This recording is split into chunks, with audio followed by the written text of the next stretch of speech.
रानू चिड़िया और उसका पति दोनों दूसरे जंगल से अमेजन जंगल में रहने आ रही थी। उनको एक किराए का घर चाहिए था, तो वह घर खोजने लगते हैं। तभी उनको रास्ते में तुनी चिड़िया का घर दिखता है, तो वह उसे कहते हैं, अरे सुनो तुनी, हम दूसरे जंगल से यहाँ घर खोजने आए हैं। क्या तुम हमें बता सकती हो हमें घर कहाँ मिल सकता है? अरे हाँ, क्यों नहीं रानू, चिड़िया में भी किराए के घर में रहती हूँ। यह घर हमारे मालिक उल्लू का है, तुम उनके पास घर ले सकती हो। तो बताओ तुनी, कहाँ मिलेंगे वह? रानू चिड़िया यहाँ से सीधा 10 किलोमीटर दूर एक पेड़ पर उनका बड़ा सा घर होगा, वहीं मिलेंगे। वह तुम्हें बहुत सुंदर है उनका घर। धन्यवाद तुनी, अब हम चलते हैं।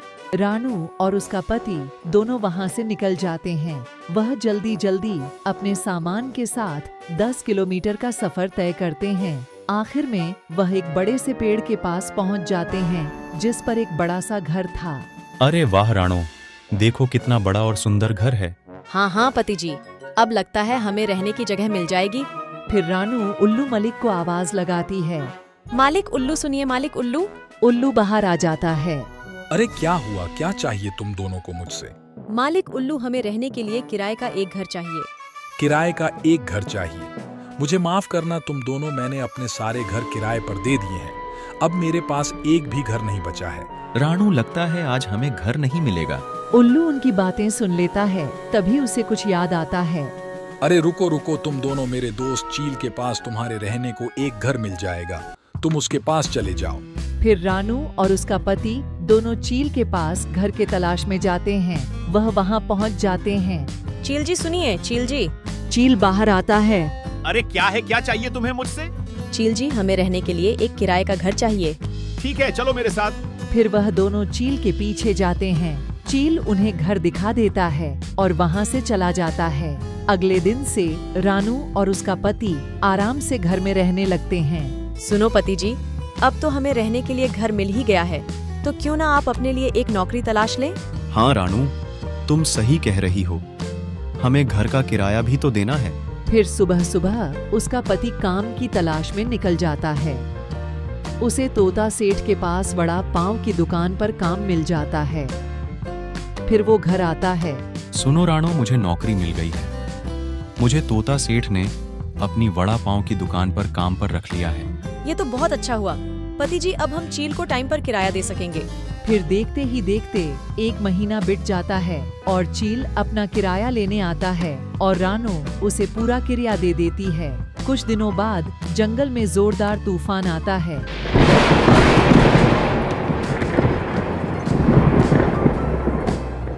उसमें तोता सेठ की वड़ा पाव की दुकान उड़ जाती है और तोता सेठ रानू के पति को काम से निकाल देता है और फिर वह रानू को सारी बातें बताता है।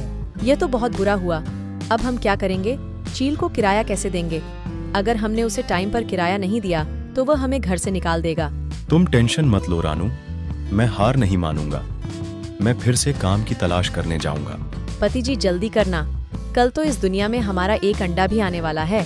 अगले दिन से रानू का पति काम की तलाश में जाता है। वह बहुत जगह काम के बारे में पूछता है, लेकिन उसे कोई भी काम नहीं देता और वो रोज काम की तलाश में बाहर जाता है, लेकिन उसे निराश होकर ही घर लौटना पड़ता है।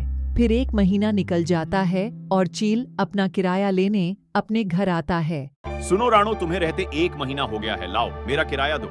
चील जी, हमारे पास आपको देने के लिए किराया नहीं है। ये तुम क्या बोल रहे हो? तुम्हारे पास किराया नहीं है? मैं कुछ नहीं जानता। तुम मुझे मेरा किराया कहीं से भी लाके दो। सुनिए चील जी, आप गुस्सा न करें, आप हमें 1 महीना दे, मैं आपको आपका सारा पैसा लौटा देंगे।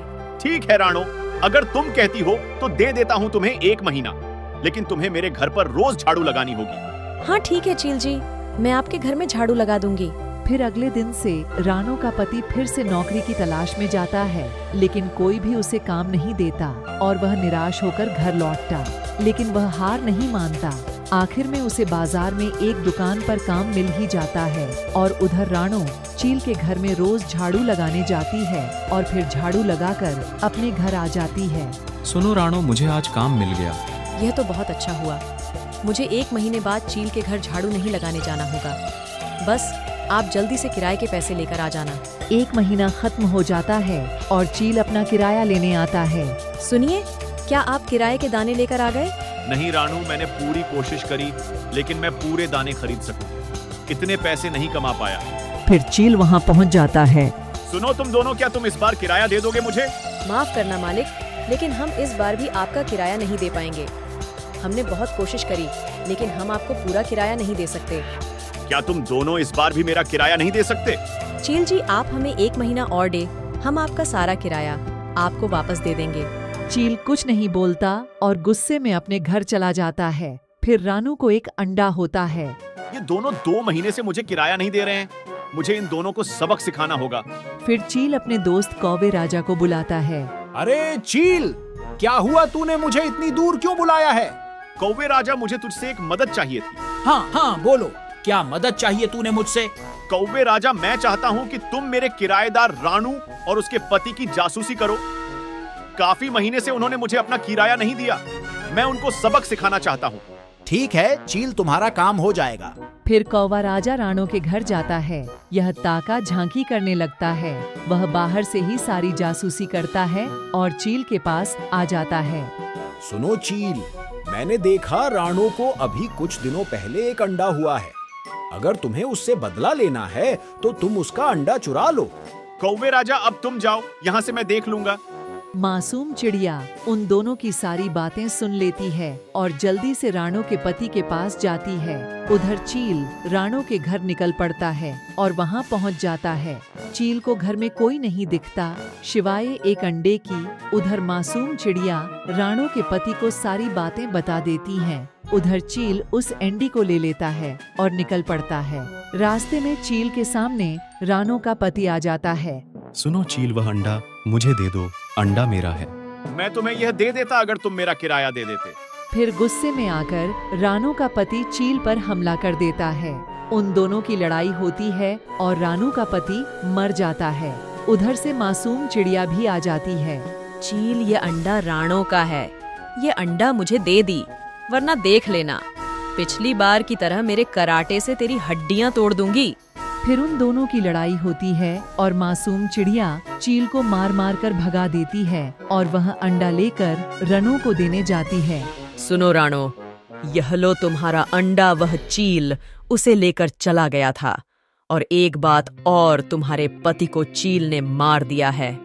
अब वो इस दुनिया में नहीं है। क्या मेरे पति को चील ने मार दिया? मेरे पति अब इस दुनिया में नहीं रहे। फिर राणो उसी जगह पर जाती है। अपने पति को मरा देख वह रोने लगती है।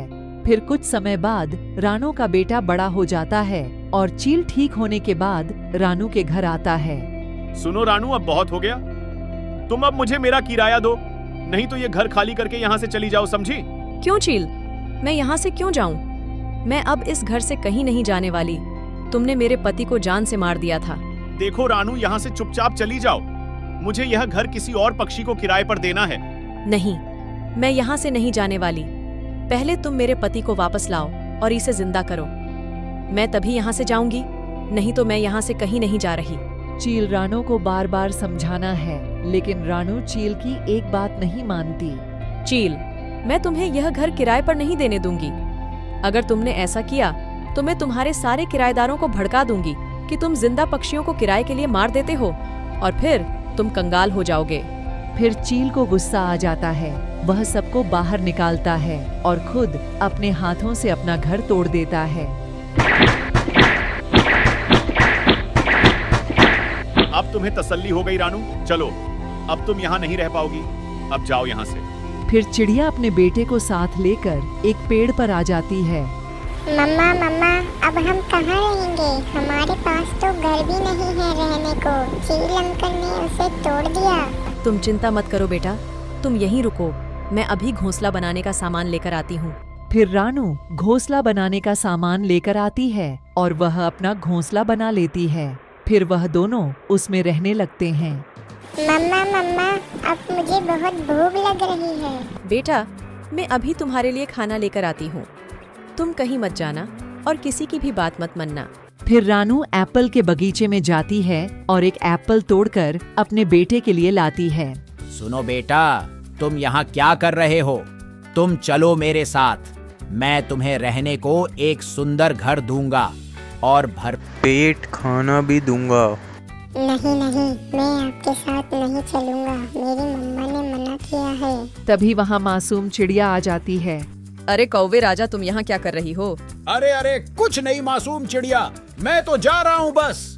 आंटी आंटी, ये अंकल मुझे कह रहे थे मेरे साथ चलो, मैं तुम्हें सुंदर घर और भरपेट खाना दूंगा। क्यों तुम ऐसा कह रहे थे? अरे नहीं नहीं मासूम। फिर कौवा वहाँ से धूम दबाकर भाग जाता है और तभी वहाँ रानो एप्पल लेकर आ जाती है। अरे मासूम चिड़िया, तुम यहाँ क्या कर रही हो? मम्मा मम्मा, ये आंटी ने मुझे बुरे कौवे से बचाया था। ये आंटी बहुत अच्छी है। तुम्हारा धन्यवाद मासूम चिड़िया। अगर तुम ना होती तो आज मेरा बेटा जिंदा ना होता। मम्मा, आप ऐसा क्यों बोल रही हो? फिर रानू अपने बेटे को सारी बातें बता देती है। बेटा, जब तुम एक अंडा थे तब मासूम आंटी ने तुम्हें डस्ट चील से बचाया था। तभी तुम्हारे पापा भी मर गए थे और आज भी इस आंटी ने तुम्हें बचा लिया। मम्मा मम्मा, आप चिंता मत करो, जब मैं बड़ा हो जाऊंगा तब मैं अपने पापा का बदला जरूर लूंगा इस बुरे कौवे और चील से। रानो, तुम इस छोटे से घोंसले में इस बच्चे के साथ कैसे रहोगी? रुको, मैं तुम्हारे लिए नए घर बनाने में मदद करती हूँ। फिर मासूम चिड़िया घर के लिए लकड़ियाँ लेकर आती है और रानो को नया घर बनाकर दे देती है। तुम्हारा धन्यवाद मासूम। फिर मासूम चिड़िया वहाँ से चली जाती है और रानू और उसका बेटा घर में आराम से रहने लगते हैं। देखते ही देखते रानू का बेटा बड़ा हो जाता है। वह और रानू चिड़िया पेड़ पर बैठकर बातें कर रहे होते हैं। तभी कौवा राजा और चील उसके सामने से ही गुजरते हैं। फिर रानो चिड़िया उन दोनों को देख लेती है और उसके बेटे को बताती है। फिर उसका बेटा उन दोनों का पीछा करने लगता है। ए सुनो, मैं जानता हूँ तुम दोनों ने मेरे पिता को मार दिया था। अरे नालायक, अब तू कौन है? रुको, तुम्हें अभी बताता हूँ मैं कौन हूँ। फिर उन तीनों की लड़ाई हो जाती है। बहुत लड़ने के बाद रानो का बेटा उन दोनों को मार देता है। तो दोस्तों, आप जिसके साथ जैसा करोगे भगवान आपके साथ भी वही करेगा। अगर वीडियो पसंद आए तो इसे लाइक करें और चैनल को सब्सक्राइब करें। धन्यवाद।